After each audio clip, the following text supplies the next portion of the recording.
Assalamualaikum warahmatullahi wabarakatuh. Alhamdulillahillazi arsala rasulahu bil huda wa dinil haq liyuzhirahu 'alad dini kullihi walau karihal musyrikun. Asyhadu an la ilaha illallah wahdahu la syarikalah wa asyhadu anna Muhammadan abduhu wa rasulullah nabiyya ba'da. Allahumma salli wa sallim ala sayyidina Muhammadin wa ala alihi wa sahbihi ajmain, amma ba'd. Ibu-ibu jemaah Majelis Ta'lim Nurul Falah Kelurahan Raja Basa Jaya yang dimuliakan Allah Subhanahu wa taala. Alhamdulillah, puji syukur kita panjatkan dari Allah Subhanahu wa taala sehingga kita pada siang hari ini dapat berjumpa kembali di dalam pengajian kita secara daring. Kemudian salawat dan salam semoga senantiasa tercurahkan kepada junjungan kita Nabi besar Muhammad Sallallahu Alaihi Wasallam, keluarga dan para sahabatnya, dan segenap pengikutnya yang istiqomah hingga akhir zaman. Amin ya rabbal alamin. Ibu-ibu jemaah Majelis Ta'lim Nurul Falah yang dimuliakan Allah Subhanahu wa taala.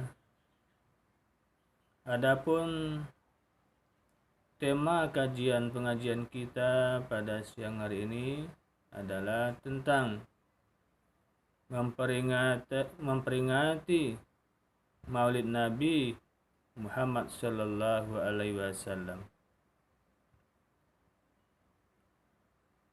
Ibu-ibu jemaah Majelis Ta'lim yang dimuliakan Allah Subhanahu wa taala, membahas tentang peringatan Maulid Nabi Muhammad sallallahu alaihi wasallam. Ada satu ayat di dalam surat As-Saff ayat 9, bagaimana Allah Subhanahu wa taala berfirman, A'udzubillahi minasyaitonirrajim. Bismillahirrahmanirrahim. Wallazi arsala rasulahu bil huda wa dinil haq liyuzhirahu 'alad dini kullihi walau karihal musyrikun. Surat As-Saff ayat 9. Ibu-ibu jemaah Majelis Ta'lim yang dimuliakan Allah Subhanahu wa taala, wallazi arsala rasulahu, dialah Allah yang telah mengutus rasulnya. Allah telah mengutus rasulnya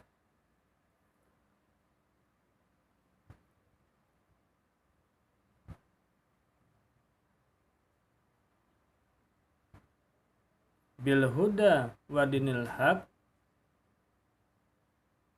dengan membawa petunjuk dan agama yang benar. Liyuzhirahu 'ala dini kullihi walau karihal musyrikun, agar kami menangkan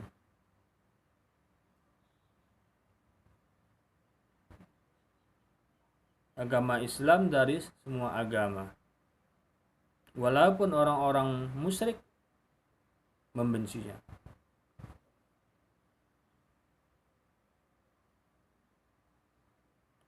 Ibu jemaah Majelis Ta'lim yang dimuliakan Allah Subhanahu wa taala, wallazi arsala rasulahu, dialah Allah yang telah mengutus rasulnya. Siapakah rasul itu? Ialah Nabi Muhammad sallallahu alaihi wasallam. Kapan Nabi Muhammad diutus? Nabi Muhammad diutus ke muka bumi ini oleh Allah Subhanahu wa taala, yaitu pada tanggal 12 Rabiul Awal tahun Gajah. tanggal 12 Rabiul Awal tahun Gajah. Nabi Muhammad diutus di tengah bangsa Arab.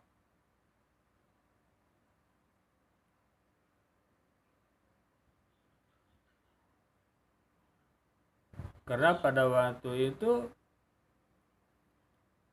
bangsa Arab terkenal dengan sebutan Arab Jahiliyah.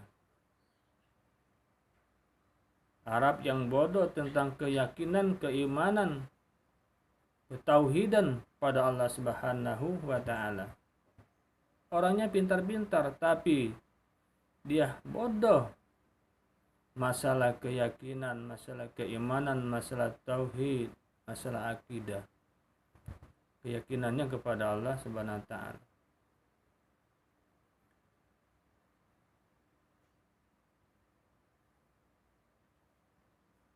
Maka Allah utus Rasulullah Shallallahu Alaihi Wasallam, Nabi Muhammad, di tengah bangsa Arab yang jahiliyah itu. Nabi Muhammad diutus oleh Allah Subhanahu Wa Taala, tentunya membawa risalah dari Allah Subhanahu Wa Taala, membawa ajaran dari Allah Subhanahu wa taala.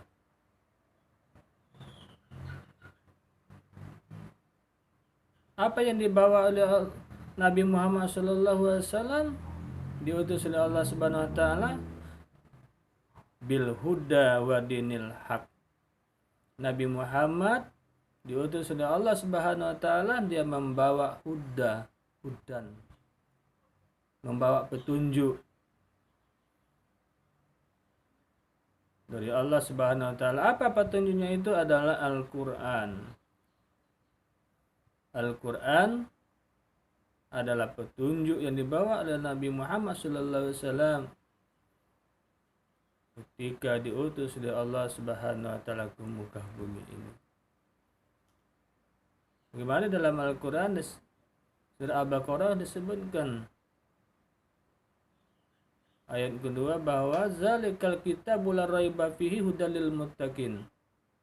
Bahwa Al-Qur'an itu atau kitab ini adalah tidak ada keraguan padanya, adalah petunjuk bagi orang yang takwa. Ya, Al-Qur'an yang dibawa oleh Nabi Muhammad SAW sebagai petunjuk, sebagai pedoman hidup, sebagai undang-undang, sebagai peraturan yang mengatur hidup dan kehidupan manusia baik di dunia ini maupun untuk kehidupan di akhirat nanti, adalah Al-Quran. Karena dengan Al-Quran bisa dibedakan mana yang halal, mana yang haram, mana yang benar, mana yang salah. Dengan Al-Quran.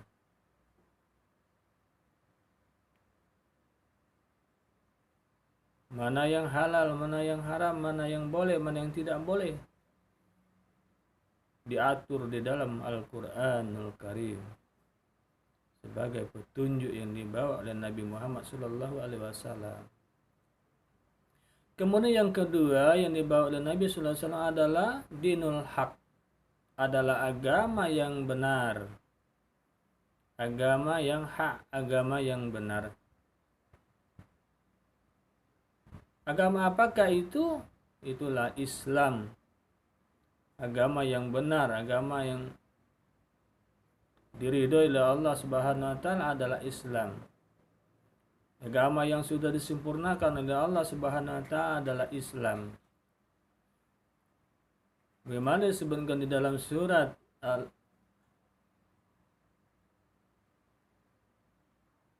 Al-Maidah ayat 3 bahwa pada hari ini, kata Allah, saya sempurnakan bagimu agamamu dan kucukupkan bagimu nikmatku, dan aku telah ridho bahwa Islam adalah sebagai agama bagimu.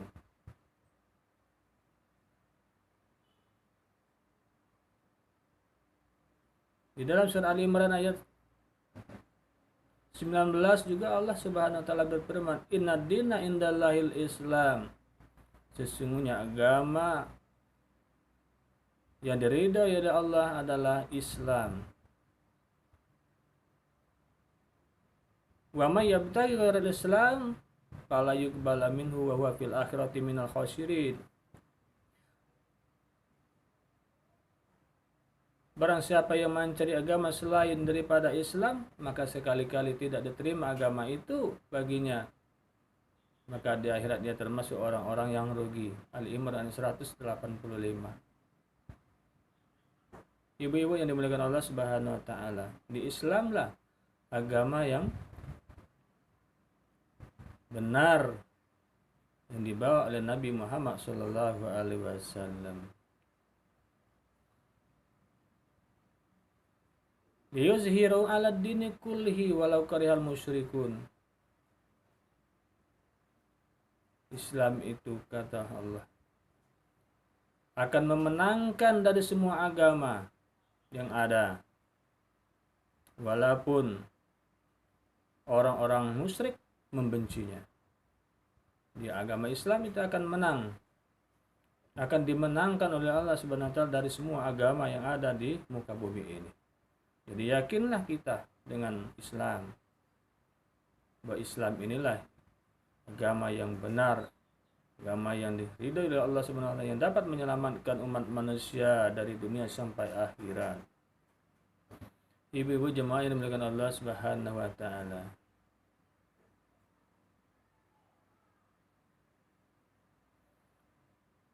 Nabi Shallallahu alaihi wasallam diutus oleh Allah ke muka bumi ini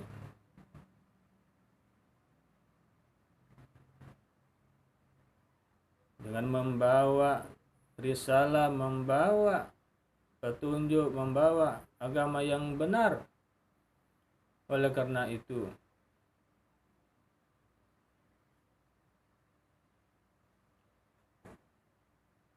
harus kita ikuti apa yang disampaikan oleh Nabi Shallallahu alaihi wasallam. Karena Nabi adalah suri tauladan kita di dalam beragama. Bagaimana dijelaskan dalam surat Al-Ahzab ayat 21, laqad kana lakum fi rasulillahi uswatun hasanah liman kana yarjullaha wal yawmal akhir wa zakarallaha katsira. Sungguh, kata Allah, pada diri Rasulullah sallallahu alaihi wasallam itu contoh teladan yang baik bagi kamu. Tentunya liman kana yarjullah, bagi orang yang mengharapkan rahman Allah dan akan datangnya hari akhirat, dan dia yakin akan datangnya hari akhirat dan orang-orang yang banyak zikir kepada Allah Subhanahu wa taala. Itulah orang yang menjadikan Rasulullah sallallahu alaihi wasallam sebagai teladan, sebagai suri teladan dalam kehidupannya. Kita teladani bagaimana Rasulullah sallallahu alaihi wasallam berakidah, bertauhid.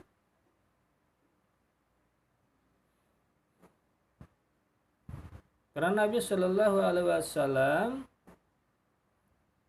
setelah membawa Islam ke muka bumi ini,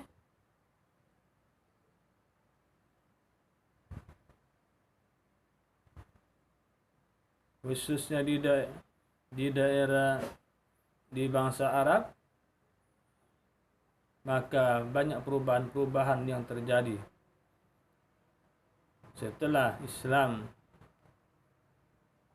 disebarkan oleh Nabi Sallallahu Alaihi Wasallam di bangsa Arab. Yang pertama di bidang akidah. Di bidang akidah, sebelum Nabi Muhammad Sallallahu Alaihi Wasallam diutus, ke negeri Arab, ke muka bumi ini, khususnya di bangsa Arab, maka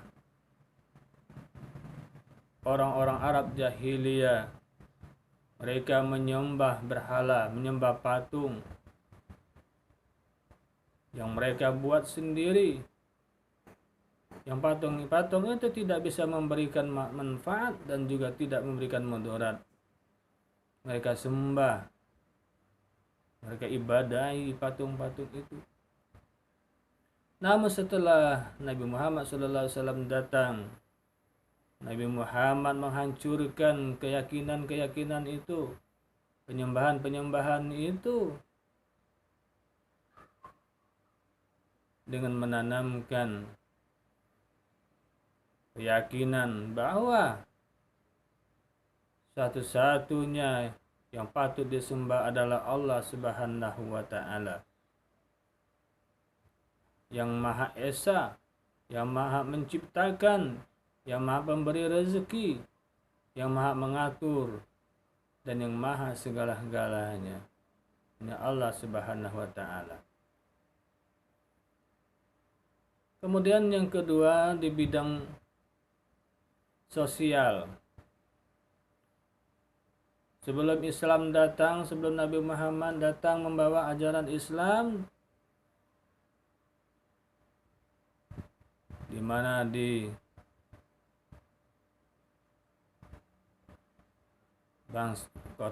kota Mekah, bangsa Arab tidak ada keadilan, bahkan banyak ketimpangan di dalam kehidupan bermasyarakat. Pada saat itu ada perbedaan antara sesama. Ada kelas-kelas, ada kelas tuan atau kelas majikan, ada kelas budak. Kelas budak bahkan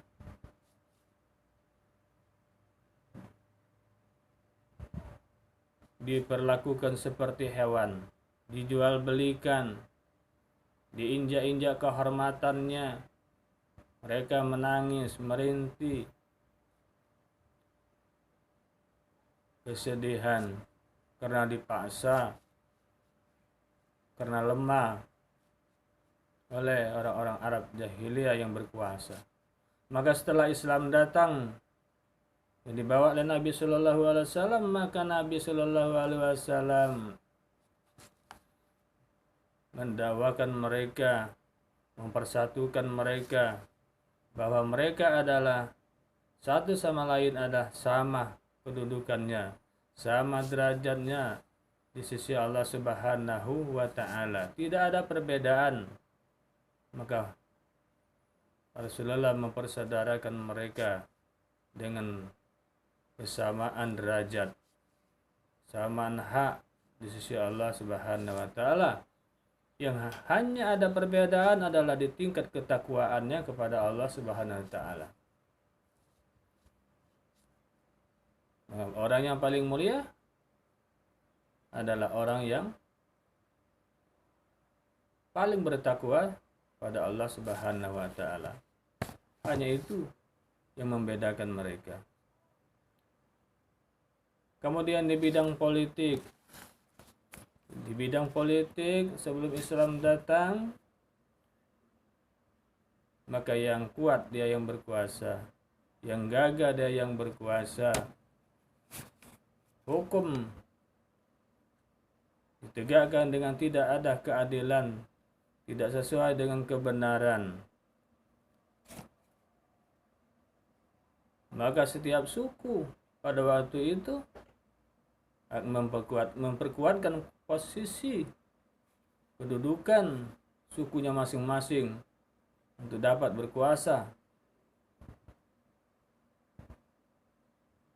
dapat menindas yang lemah.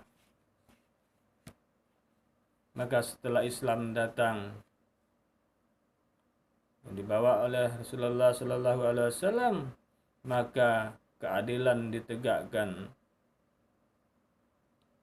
berdasarkan syariat Islam, berdasarkan Al-Quran dan berdasarkan Al-Quran, berdasarkan wahyu, berdasarkan hadis Rasulullah Sallallahu Alaihi Wasallam. Hal-hal yang tidak ada di dalam wahyu, di dalam Al-Quran, maka dimusyawarahkan di antara mereka setelah Nabi Muhammad SAW membawa Islam. Bagaimana dalam Al-Quran disebutkan dalam surah Asy-Syura ayat 38. A'udzubillahi minasyaitonir rajim. Bismillahirrahmanirrahim. Wa amruhum syura bainahum. Dan perkara di antara mereka, urusan di antara mereka diselesaikan dengan musyawarah di antara mereka. Diputuskan dengan musyawarah di antara mereka. Asy-Syura ayat 38. Hadirin jemaah majelis taklim yang dimuliakan Allah Subhanahu wa taala. Itulah perubahan-perubahan yang terjadi setelah Rasulullah sallallahu alaihi wasallam diutus oleh Allah Subhanahu wa taala membawa syariat Islam. Ibu-ibu jemaah majelis taklim yang dimuliakan Allah Subhanahu wa taala. Oleh karena itu, momentum peringatan Maulid Nabi sallallahu alaihi wasallam ini jangan kita lewatkan. Kita adakan peringatan di majelis taklim tentang peringatan Maulid Nabi ini. Karena tujuan daripada memperingati Maulid Nabi ini adalah yang pertama adalah untuk menambah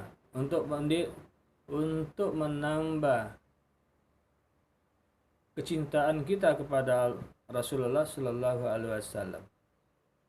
Itu mahabbah kepada Rasulullah Sallallahu Alaihi Wasallam. Karena orang yang cinta kepada Rasulullah Sallallahu Alaihi Wasallam, dia banyak menyebut nama beliau, banyak berselawat kepada beliau. Orang banyak cinta kepada Allah, dia banyak zikir kepada Allah Subhanahu wa taala.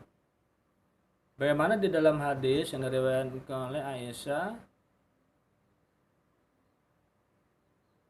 Rasulullah bersabda, "Man ahabba Allah ta'ala aktsara zikruhu wa tamratuhu ayazkurallahu birahmatihi wa ghufranihi wa yadkhulahul jannah ma anbiya'ihi wa awliyaihi wa yukrimahu biru'yati jamali wa man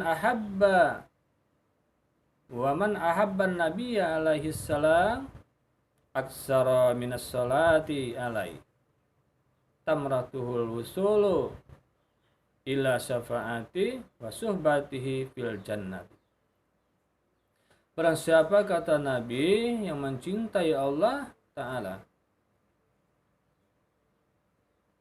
dia banyak berzikir kepadanya. Buah dari zikir kepada Allah Subhanahu wa taala, Allah diingatkan oleh Allah Subhanahu wa taala dengan memberikan rahmat kepadanya, ampunan kepadanya, dan dimasukkan ke dalam surganya Allah Subhanahu wa taala bersama para nabi-nabi dan para wali-wali. Dan dimuliakan orang-orang zikir kepada Allah itu dengan melihat indahnya zatnya Allah Subhanahu wa taala. Dan barang siapa, kata Nabi, orang yang mencintai Nabi Sallallahu Alaihi Wasallam, dia banyak berselawat kepadanya. Banyak berselawat kepadanya. Buah berselawat kepada Nabi Shallallahu Alaihi Wasallam, kita diberikan syafaat oleh beliau, bisa mendapatkan syafaatnya Rasulullah Shallallahu Alaihi Wasallam, dan bersamanya menjadi sahabatnya di surga ya Allah Subhanahu Wa Taala. Jadi di surga menjadi sahabatnya Rasulullah SAW, temannya Rasulullah Shallallahu Alaihi Wasallam. Hadis riwayat dari Aisyah radhiyallahu anha. Ibu-ibu jemaah majelis taklim dimuliakan Allah Subhanahu Wa Taala. Ya. Oleh karena itu di momentum Maulid Nabi ini adalah kita banyak berzikir kepada Allah, menunjukkan bahwa kita cinta kepada Allah, dan kita berselawat kepada Nabi Shallallahu Alaihi Wasallam sebanyak-banyaknya, menandakan bahwa kita mencintai beliau. Kalau kita berselawat kepada Nabi Shallallahu Alaihi Wasallam satu kali, maka Allah berselawat kepada kita sebanyak 10 kali. Selawat dari Allah berarti memberikan rahmat kepada kita sebanyak 10 rahmat diberikan oleh Allah Subhanahu Wa Taala. Sedangkan Allah saja berselawat kepada Nabi, malaikat berselawat kepada Nabi, apalagi kita sebagai umat Nabi Sallallahu Alaihi Wasallam, sudah sewajarnya, sudah seharusnya kita berselawat kepada Nabi Sallallahu Alaihi Wasallam. Ibu-ibu jemaah majelis taklim Nurul Falah yang dimuliakan Allah Subhanahu Wa Taala, mudah-mudahan apa yang disampaikan dalam kesempatan ini dapat kita amalkan dan kita dapat menteladani Rasulullah Sallallahu Alaihi Wasallam, baik tentang akidahnya, tentang kehidupan sosial, kehidupan politik, dan kita mencontohi sifat-sifat beliau yang ada, seperti sifat sidik, selalu berkata benar, mustahil dia berdusta. Kemudian amanah, dapat dipercaya. Tabligh, menyampaikan wahyu dari Allah Subhanahu Wa Taala kepada umatnya. Kita sampaikan kepada keluarga kita, saudara kita sesama muslim, kita sampaikan perintah-perintah Allah, larangan-larangan Allah, sampaikan. Kamu dapat tona cerdas, mustahil Rasul itu adalah orang yang bodoh, maka kita harus cerdas melihat situasi dan kondisi, cerdas melihat keadaan, cerdas dalam memikirkan kehidupan dunia dan akhirat. Kemudian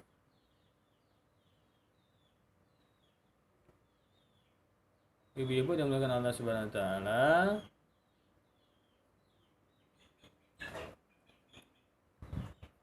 apa yang disampaikan ini semoga dapat diamalkan. Demikian ibu-ibu jemaah muslim yang dimuliakan Allah Subhanahu Wa Taala, semoga bermanfaat bagi ibu dan bagi saya sendiri.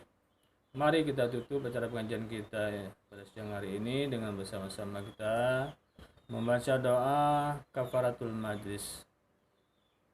Subhanallah bihamdihi, subhanallah bihamdika, asyhadu an la ilaha illa anta, astaghfiruka wa atubu ilaik. Assalamualaikum warahmatullahi wabarakatuh.